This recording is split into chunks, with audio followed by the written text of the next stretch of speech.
Hello guys, ഇന്നത്തെ നമ്മുടെ യാത്ര ആരംഭിക്കുന്നത് പുനലൂർ തൂക്കുപാലത്തിൽ നിന്നാണ്. ചരിത്ര പ്രസിദ്ധമായ പുനലൂർ തൂക്കുപാലം. നമ്മളിന്ന് പോകുന്നത് കുറച്ച് മത്സ്യക്കുഞ്ഞുങ്ങളെ വാങ്ങാനാണ് കേട്ടോ. കുളത്തൂപ്പുഴയ്ക്ക് പോവുകയാണ്.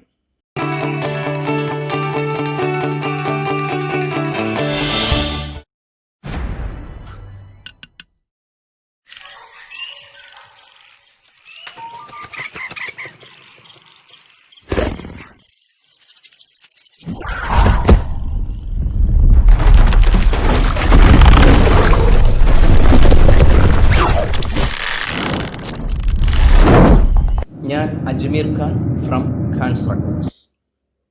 നമ്മൾ പുനലൂർ തൂക്കുപാലവും കഴിഞ്ഞ് തെന്മല വഴി കുളത്തൂപ്പുഴയിലേക്ക് ഫുൾ റേഞ്ചിൽ ഒരു ഹൈ റേഞ്ച് യാത്ര.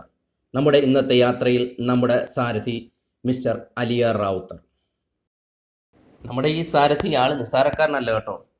കഴിഞ്ഞ 35-40 വർഷത്തോളം വലിയ ട്രക്കുകൾ ഓടിച്ച വലിയ എക്സ്പീരിയൻസ് ഉള്ള ഒരു ഡ്രൈവറാണ് അദ്ദേഹം. നമ്മളിന്ന് പോകുന്ന റൂട്ട് എന്ന് പറയുന്നത് കൊല്ലം, കുണ്ട്ര, കൊട്ടാരക്കര, പുനലൂർ വഴി തെന്മല. തെന്മലയിൽ നിന്നും കുളത്തൂപ്പുഴയ്ക്ക് 20 കിലോമീറ്റർ ദൂരമാണുള്ളത്. ഈ കുളത്തൂപ്പുഴയ്ക്കുള്ള റൂട്ടിലാണ് ഈ കേരള ഫിഷറീസ് വകുപ്പിൻ്റെ മത്സ്യ വിത്തുൽപാദന കേന്ദ്രം സ്ഥിതി ചെയ്യുന്നത്. നമ്മളീ പോകുന്ന വഴി നിബിഡ വനമാണ് കേട്ടോ. റോഡിൻ്റെ ഇരുവശവും വളരെയധികം വലിയ വൃക്ഷങ്ങളും മരങ്ങളും കൊണ്ട് നിറഞ്ഞതാണ്. എന്നാൽ സാധാരണ ഈ വനമേഖലയിലുള്ള റോഡുകൾക്ക് ഉണ്ടാകുന്ന വൃക്ഷങ്ങളിൽ നിന്ന് വെള്ളം വീണ് കട്ടറുകളോ അധികം പരിക്കുകളോ ഇല്ലാത്ത നല്ല ഒരു കാടിന് നടുവിലൂടെയുള്ള ഒരു സംസ്ഥാന പാത തന്നെയാണിത്. റോഡിനിരുവശവും തിങ്ങി നിറഞ്ഞ വൃക്ഷലതാദികൾക്ക് നടുവിലൂടെ ഒരു അടിപൊളി യാത്ര. ഈ പോകും വഴിയൊന്നും ആരെയും കാണാനില്ല. ഫോറസ്റ്റ് ഏരിയ ആയതുകൊണ്ട് കടകൾ ഒന്നും തന്നെ കാണാനില്ല. നല്ല ഉച്ചവെയിലുണ്ടായിട്ട് കൂടി വൃക്ഷങ്ങൾക്ക് തണലിലൂടെ റോഡിലേക്ക് വീണ തണൽ മരങ്ങളുടെ ആ ഓരം ചേർന്ന് അധികം വാഹനങ്ങളോ ആൾക്കാരുടെ ക്രൗഡോ ഒന്നുമില്ലാതെ തന്നെ നല്ല ഭംഗിയുള്ള കാഴ്ചകൾ ആസ്വദിച്ചു കൊണ്ടുള്ള ഒരു യാത്ര. ഞങ്ങൾ കുളത്തൂപ്പുഴയിലേക്ക് പോകുകയാണ്.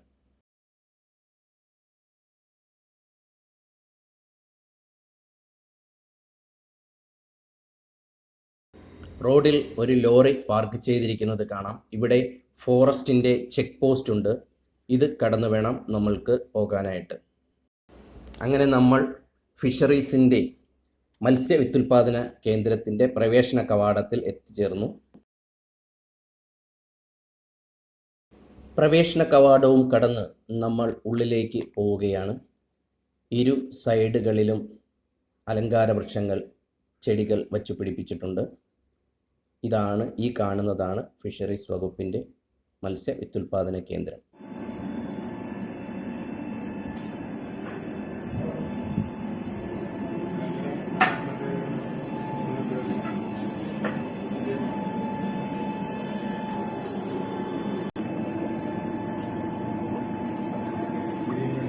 നമ്മൾ കിണറിലിറക്കുന്ന റിങ്ങുകൾ ഓരോന്നായി അടുക്കി വെച്ച് അതിലേക്കാണ് ഈ മത്സ്യക്കുഞ്ഞുങ്ങളെ വളർത്തുന്നത്.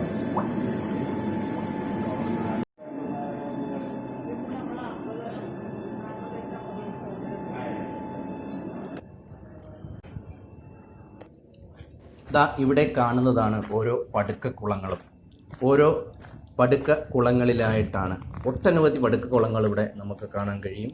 ഒരു 50ഓളം പടുക്കക്കുളങ്ങൾ നമ്മൾ കണ്ടു. ഓരോ പടുക്കക്കുളത്തിനും 50 അടി വീതിയും 50 അടി നീളവും 10 അടിയോളം ആഴവുമുള്ള ഓരോ പടുക്കക്കുളങ്ങളിലുമാണ് ഈ മത്സ്യ കുഞ്ഞുങ്ങളെ പ്രജനനം നടത്തി വളർത്തി വരുന്നത്.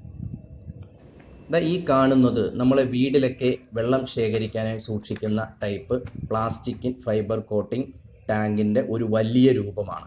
ഇതിൽ എനിക്ക് തോന്നുന്നു 1 ലക്ഷത്തിലധികം ലിറ്റർ വെള്ളം ശേഖരിക്കാൻ പറ്റുന്നതും മീനുകളെ കൂടുതലായി വളർത്താൻ പറ്റുന്നതുമായ കുളങ്ങളാണ് ഇവിടെയുള്ളത്. ഇവിടെ നിന്നും വളരെ കുറഞ്ഞ വിലയിൽ വിവിധ ഇനങ്ങളിൽപ്പെട്ട മത്സ്യക്കുഞ്ഞുങ്ങളെ ഇവിടെ ലഭ്യമാണ്.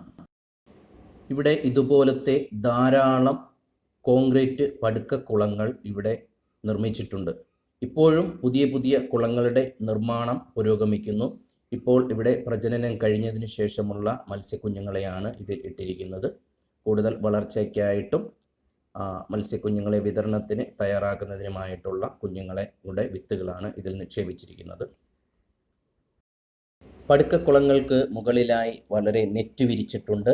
ഇത് അധികമായി വെയിൽ മത്സ്യക്കുഞ്ഞുങ്ങൾ കേൾക്കാതിരിക്കുന്നതിനു വേണ്ടിയും പക്ഷികളുടെ ശല്യം ഒഴിവാക്കുന്നതിനും വേണ്ടിയാണ്. ഇവിടെ പുതിയതായി പുരോഗമിക്കുന്ന പടുക്കക്കുളങ്ങളുടെ നിർമ്മാണം ആണ് ഇവിടെ നടക്കുന്നത്. ഒരുപാട് പടുക്കക്കുളങ്ങൾ ഇവിടെ പുതിയതായി നിർമ്മിച്ചു വരുന്നു. ഇത് കാടിൻ്റെ നടുവിലെ ഒരു റബ്ബർ എസ്റ്റേറ്റിലുള്ള ഗവൺമെൻറ് അധീനതയിലുള്ള ഒരു പ്രദേശമാണ്.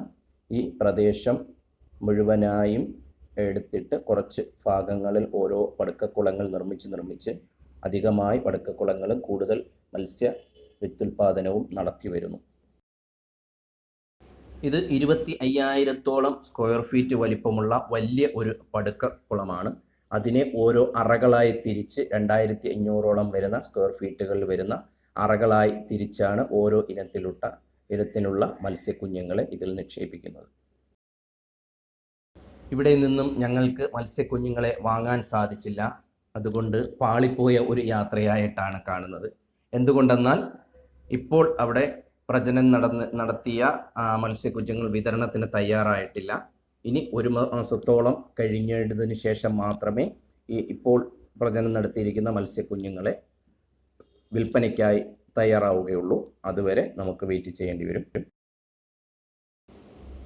ഞങ്ങൾക്ക് ഇപ്പോൾ വന്നപ്പോൾ മത്സ്യക്കുഞ്ഞുങ്ങളെ വാങ്ങാൻ സാധിച്ചില്ല. ഞങ്ങൾക്ക് ശരിയായില്ല.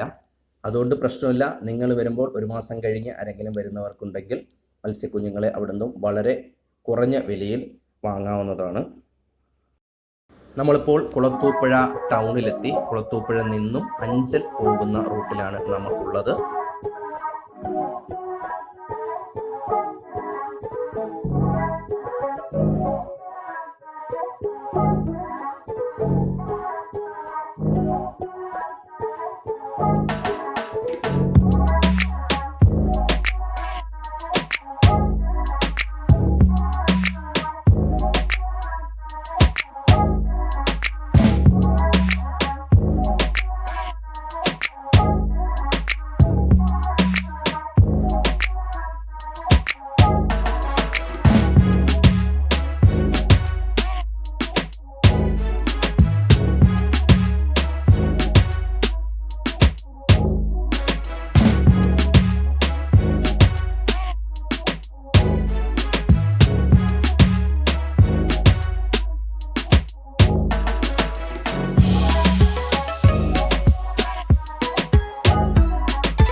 'Cause we've been told that's the way our world goes round. Walking on the grounds we've always known, stepping on the footprints in the snow.